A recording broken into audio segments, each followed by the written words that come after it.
Welcome back my YouTube channel. मैं हूं अमित और आप देख रहे हैं सुखमा स्टडी पॉइंट। तो दोस्तों अर्ज क्या है कि वक्त से लड़कर जो नसीब बदल दे, वक्त से लड़कर जो नसीब बदल दे, इंसान वही जो अपनी तकदीर बदल दे, इंसान वही जो अपनी तकदीर बदल दे। कल क्या होगा कभी मत सोचो, कल क्या होगा कभी मत सोचो, क्या पता कल वक्त खुद अपनी तकदीर बदल दे। तो दोस्तों स्वागत है इस लेक्चर में आपका बहुत बहुत। मैं हूं अमित और आप देख रहे हैं सुखमा स्टडी पॉइंट। तो आज शुरुआत करेंगे मानव नेत्र की आंतरिक संरचना की। तो जैसे कि मानव नेत्र की आंतरिक संरचना आप देख रहे होंगे, यहाँ पर मैंने एक बहुत अच्छा तो नहीं कहूंगा, एक छोटा चित्र बनाया है। आई होप आप इससे समझ पाए। तो सबसे पहले आज हम मानव नेत्र के बारे में अगर पढ़ेंगे तो सबसे पहले टॉपिक पढ़ेंगे हम लेंस। तो लेंस क्या होता है? लेंस आप देख रहे हैं, ये लेंस है, यहां से लेकर यहां तक ये लेंस है। और लेंस क्या काम करता है? कौन सा लेंस मानव नेत्र की आंख में होता है? तो उत्तल लेंस जो है वो मानव नेत्र की आंखों में होता है। उत्तल लेंस का काम क्या होता है आप आराम से समझिएगा। बिल्कुल उत्तल लेंस ये है, उत्तल लेंस ये किनारों से पतला और बीच में से मोटा होता है उत्तल लेंस। तो उत्तल लेंस का काम क्या होता है कि जब उत्तल लेंस पर कोई प्रकाश की किरण पड़ती है तो उत्तल लेंस उस किरण को इकट्ठा कर देता है, सिकुड़ देता है, केंद्रित कर देता है। ठीक उसी प्रकार से आप यहां देखेंगे और यहां पर भी देखेंगे, मैंने एक छोटा सा स्ट्रक्चर इसका बनाया है। जब किरण उत्तल लेंस पर पड़ती है तो क्या कर देती है? किरणों को केंद्रित करने का काम करती है, जैसे प्रकाश को केंद्रित करने का काम करती है। उसी प्रकार से इसे उत्तल लेंस कहते हैं। थोड़ा ये चमकीले टाइप का होता है, इसका अपवर्तनांक 1.4 होता है। तो पूर्ण जानकारी आपको उत्तल लेंस के बारे में मैंने यहां दे दी है। एक छोटी सी जानकारी यह भी है कि अवतल लेंस किसे कहते हैं। अवतल लेंस के बारे में अगर मैं बात करूं तो अवतल लेंस क्या होता है? बीच में से पतला और किनारों से मोटा होगा। और ये क्या काम करेगा? ऊपर वाले केंद्रित करने का काम करता है। और अवतल लेंस जो है वो किरणों को फैलाने का काम करता है। आज आप पूर्ण रूप से समझ रहे होंगे। तो दोनों लेंसों की आपको बिल्कुल समस्या बिल्कुल समाप्त हो गई होगी। उसके बाद देखेंगे ये है सैलरी मसल्स हमारी। ये मसल्स आप देख रहे होंगे, ये वाले स्ट्रक्चर आप देख रहे होंगे, इसको बोलते हैं सिलेरी मसल्स। असल में ये क्या काम करती हैं? देखिए यहां पर ये क्या काम कर रही हैं, ये इस लेंस को पकड़े हुए हैं। ये इस टाइप से हैं और इस टाइप से इस लेंस को क्या है, इस टाइप से ऐसे पकड़े हुए हैं, नीचे से भी और ऊपर से भी इस टाइप से। तो ये लेंस को क्या काम कर रही है? सहारा देने का काम कर रही हैं। लेंस को सहारा देने का काम करती हैं, यानी समायोजित करने का काम करती हैं। उसी के बाद अगर वस्तु कोई मान लीजिए दूर होगी तो ये लेंस क्या हो जाएगा? खिंचकर पतला हो जाएगा। और वस्तु अगर पास होगी तो ये फूलकर मोटा हो जाएगा, फूलकर मोटा हो जाएगा। इसी फूलने और मुझसे मोटे होने की और पतले होने की जो संपूर्ण क्रिया है उसी को समंजन क्षमता भी कहते हैं। वो टॉपिक हम मानव नर बिरंगा संसार में पढ़ेंगे, जो फिजिक्स में है। उसी के पश्चात यहां से एक नर्व जाती है, इसे बोलते हैं कोराइड मसल्स। ये क्या काम करती है? ये रक्त ले जाने का काम करती है। क्या काम करती है? रक्त एवं पोषक तत्व, पोषक तत्व। पोषक तत्व से हम यहां समझेंगे कि पोषक तत्व कैसे, यानी कि जो भी रेटिना है हमारा जिस पर इमेज बन रही है उसको रक्त देने का और पोषक तत्व पहुंचाने का काम करती है कोराइड मसल। यहां पर आप देख सकते हैं रेटिना को रक्त एवं पोषक पदार्थ देने की पूर्ति ले जाने का काम ये करती है रेटिना तक। मैंने उसको रेड कलर से यहां बना दिया है, यहां पर देख सकते हैं आप। ये दोनों यहां से क्या करेंगी? रेटिना पर क्या लेके जाएंगी? ब्लड और पोषक पदार्थों को की पूर्ति बनाए रखती हैं। इसी प्रकार मानव नेत्र में दो लिक्विड पाए जाते हैं, आंख में दो लिक्विड पाए जाते हैं। नंबर एक होता है एक्वस ह्यूमरस, नंबर दूसरा होता है विट्रस ह्यूमरस। जो ये वाला पार्ट है इसको बोलते हैं एक्वस ह्यूमरस और इसको बोलते हैं विट्रस ह्यूमरस। अब ये क्या काम करता है? इसको बोलते हैं नेत्रोग, यानी ये अधिक मात्रा में इसमें पानी और क्या पाया जाएगा? नमक पाया जाएगा। यानी ये जो हमारा एक्वस ह्यूमरस है इसमें जल और क्या पाया जाता है? नमक पाया जाता है। ये काम क्या करता है? देखिए इधर है, अब पानी है, अब आंख में जब झटका वटका कुछ लगेगा तो इस लेंस की सुरक्षा करने का काम करेगा। ये लेंस है इधर और इधर क्या है? ये एक्वस ह्यूमरस है। तो यहां पर क्या होगा सर?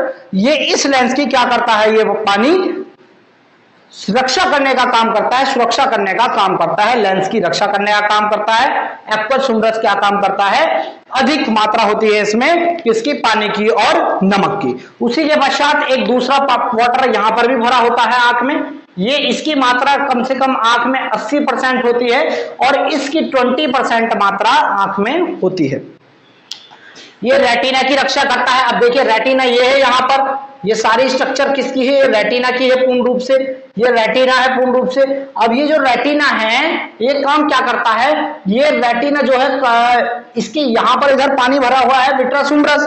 अब ये विट्रियस उम्ब्रस किसकी रक्षा करेगा, रेटिना की रक्षा करेगा। और दूसरा काम इसका क्या होता है, ये आंख को गोल बनाए रखता है। मान लीजिए अगर ये आंख है और ये पानी निकल जाए तो ये आंख सुकड़ जाएगी, पिचक जाएगी, तो यह आंख को आकृति देने का भी कार्य करता है, यानी आंख को गोल रखने का भी काम करता है। 80% भाग होता है पूरी नेत्र में ये। तो आप इसके पूर्ण रूप से 2 पार्ट इसके पूर्ण रूप से समझ चुके होंगे। अब बात चलते हैं, अभी इतना देखिए हमने ये वाला पार्ट भी इसका क्लियर कर लिया है, इसमें भी हमें कोई डाउट नहीं रहा। सिलेरी मसल्स भी मैंने आपको बता दी, इसमें लेंस भी मैंने इसमें आपको बता दिया। उसके बाद ये मसल्स जो हैं ये भी मैंने आपको बता दी। अब भाग आएगा रेटिना का। रेटिना का बोलते हैं दृष्टि पटल। दृष्टि पटल काम क्या करता है, जैसे आप कैमरा देखते हैं, कैमरा देखा होगा, फोटो आपने किसी का खींचा तो उसमें से जो रील निकल कर आती है उस पर क्या बन जाती है, इमेज बन जाती है। तो ठीक उसी प्रकार से ये भी स्क्रीन पर्दे की तरह कार्य करता है आंख में, और इस पर क्या बनती है, इमेज यानी प्रतिबिंब बनता है। कैसा प्रतिबिंब बनता है ये हमसे पूछ लेता है एमसीक्यू में, तो वास्तविक उल्टा एवं छोटा प्रतिबिंब बनता है। तो कुछ बच्चों का सवाल यह रहता है कि सर जब उल्टा प्रतिबिंब बनता है तो हमें चीजें सीधी क्यों दिखाई देती हैं।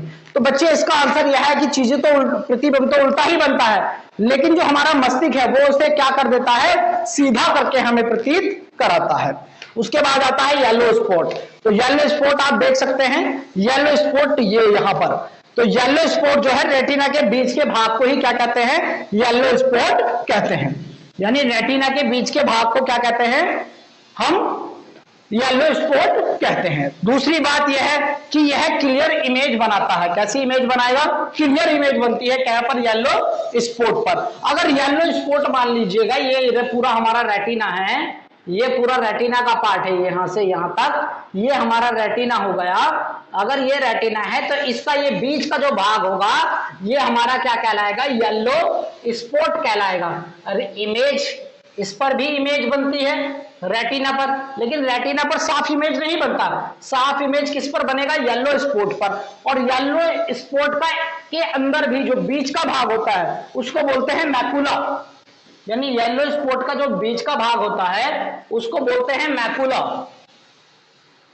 इस मैकुला पर भी, इस मैकुला को हम बोलते हैं फोलिया सेंट्रियोल्स। आप देख रहे होंगे यहां पर फोलियो सेंट्रॉल्स, यानी इस पर भी बहुत अच्छा इमेज बनता है। यानी कि सबसे अच्छा इमेज किस पर बनता है, तो फोलिया सेंट्रियोल्स पर सबसे अच्छा इमेज बनता है। इमेज सब रेटिना पर बनता है, रेटिना से अच्छा इमेज येलो स्पॉट पर बनेगा, और येलो स्पॉट से अच्छा इमेज किस पर बनेगा, फोलियो सेंट्रियोल्स पर बनेगा। जो निशान तीरगर होते हैं, कभी आपने देखा होगा जब निशाना लगाते हैं तो एग्जिट क्या है, कुछ देर तक वो अपना जो इमेज है वो किस पर सेट करते हैं, फोलियो सेंट्रियोल्स पर ट्राई करने की कोशिश करते हैं, जिससे कि जो निशाना होता है एग्जिट लगता है। तो आई होप आपको पूर्ण रूप से ये बात भी आपको समझ में आई होगी। उसके बाद आता है ब्लाइंड स्पॉट। तो ब्लाइंड स्पॉट क्या होता है, ब्लाइंड स्पॉट क्या होता है, ये इसको हम बोलते हैं यहां पर ब्लाइंड, यानी ये हमारा जो है अंध बिंदु जिसे हम कह सकते हैं, इस पर प्रकाश नहीं, आपसे नाम से ही पता लग रहा होगा आपको, ब्लाइंड माने अंधा, स्पॉट माने एक बिंदु। तो आप यहां पर कोई भी अंधे आदमी को दिखाई नहीं देता, तो यानी प्रकाश वहां पर पहुंचेगा नहीं। एक ट्रिक के माध्यम से समझ सकते हैं आप, तो इस पर प्रकाश नहीं पहुंचता है। लेकिन जितनी भी आपका ब्लाइंड स्पॉट है, जितनी भी हमारे मस्तिष्क से नर्व्स आती हैं, ऑप्टिक नर्व्स आती हैं, वो सारी नर्व्स कहां पर आकर मिलेंगी, ब्लाइंड स्पॉट पर आकर मिलती हैं। यहां पर ऑप्टिक नर्व आती हैं, ये optic, O for optic and for nerve, यहां ऑप्टिक नर्व रेटिना में प्रवेश करती हैं, यानी इसी बिंदु पर आकर मिलेंगे और यहां से ही क्या करेंगी, रेटिना में प्रवेश करेंगे। बात समझ गए होंगे। अब समझेंगे हम, क्या समझेंगे, अब समझेंगे हम ब्लाइंड स्पॉट का, आपको पूर्ण रूप से आ गया होगा। अब इसके बाद समझेंगे ऑप्टिक नर्व के बारे में। तो मैं इसको, आप इसका स्क्रीनशॉट ले लीजिएगा, एक इसका स्क्रीनशॉट ले लीजिएगा। अब देखते हैं आगे इसका पूर्ण रूप से। अब ऑप्टिक नर्व के बारे में हम समझेंगे। ऑप्टिक नर्व जो होती है, नसें जो होती है, वो क्या काम करती हैं, वो रेटिना पर जो इमेज बनी थी हमारी जो ये रेटिना पर इमेज बनी थी, इस इमेज को क्या काम करेगी, इस रेटिना पर बनी इमेज को कहां पर लेके जाएगी, ब्रेन तक लेके जाएगी। कहां लेके जाएगी भैया, ब्रेन तक। तो रेटिना पर बने इमेज को कहां पर लेके जाती हैं, ब्रेन तक लेकर जाती हैं। ये ऑप्टिक नर्व दो टाइप की होती हैं, number 1 cone type, number 2 rod type. जो कॉन्टैक्ट नर्व होती हैं, जो कॉन्टैक्ट होती हैं, वो वस्तु के रंग को पहचानने का कार्य करती है, वस्तु के रंग को पहचानने का कार्य करती है। अगर किसी इंसान में ये क्या होता है, कॉन्टैक्ट जो ऑप्टिक नर्व है ये कमजोर पड़ जाती है, तो कुछ रोग्स भी हो जाते हैं, जैसे डैल्टोनिज्म हो जाएगा। तो डैल्टोनिज्म में क्या है, इंसान को लाल रंग बिल्कुल नहीं दिखाई देता है, और कलर ब्लाइंडनेस वर्धांता में लाल और हरे रंग की क्या नहीं कर पाते, पहचान नहीं हो पाती है। इसमें क्या होता है, जब आप कभी रेलवे में जो ड्राइवर नियुक्त होते हैं, तो उनमें अगर का ये रोग होता है, तो ये ड्राइवर इसके नियुक्त नहीं किए जाते, क्योंकि ये लाल और हरे रंग में क्या नहीं कर पाते, भेद नहीं कर पाते। ठीक उसी प्रकार से जो रॉड टाइप है, वो अंधेरे में देखने का में हेल्प करती हैं। रात में अंधेरे में हेल्प इस तरह करती हैं, जैसे मैं आपको बताऊं कि जैसे कोई जानवर है, देखा होगा तुमने, जैसे उल्लू देखा होगा, उसकी रॉड और ऑप्टिक, जो रॉड ऑप्टिक नर्व होती है वो काफी मजबूत होती है, जिससे वो बहुत अच्छे से रात में देख पाता है। जैसे चीता हो गया, टाइगर हो गया, ये रात में अपना शिकार करते हैं, तो इनकी जो रॉड ऑप्टिक नर्व है वो काफी मजबूत होती है। जैसे आपने मुर्गी देखी होगी, तो उसकी ऑप्टिक नर्व जो है, रॉड ऑप्टिक नर्व जो होती है, जो बहुत कमजोर होती है, तो रात में जब वो जाती है तो चुपचाप से अंधेरा होने पर बैठ जाती है, कहीं पर भी बैठ जाएगी, क्योंकि रात में उसे दिखता नहीं है, क्योंकि उसकी रॉड ऑप्टिक नर्व जो है वो बहुत कमजोर होती है। एक क्वेश्चन ये पूछ लेता है कभी कभी, जो रतौंधी है वो किस विटामिन के कारण होता है, तो विटामिन ए के कारण रतौंधी रोग हो जाता है। तो कैसा लगा ये वीडियो, आप जल्दी से कमेंट में बताइए। वीडियो को लाइक एंड शेयर कर दीजिए अपने दोस्तों में, ताकि वो भी इसको राइट डाउन कर सके। जब तक के लिए अपना ध्यान रखना, bye bye and take care and Jai Hind and जय भारत।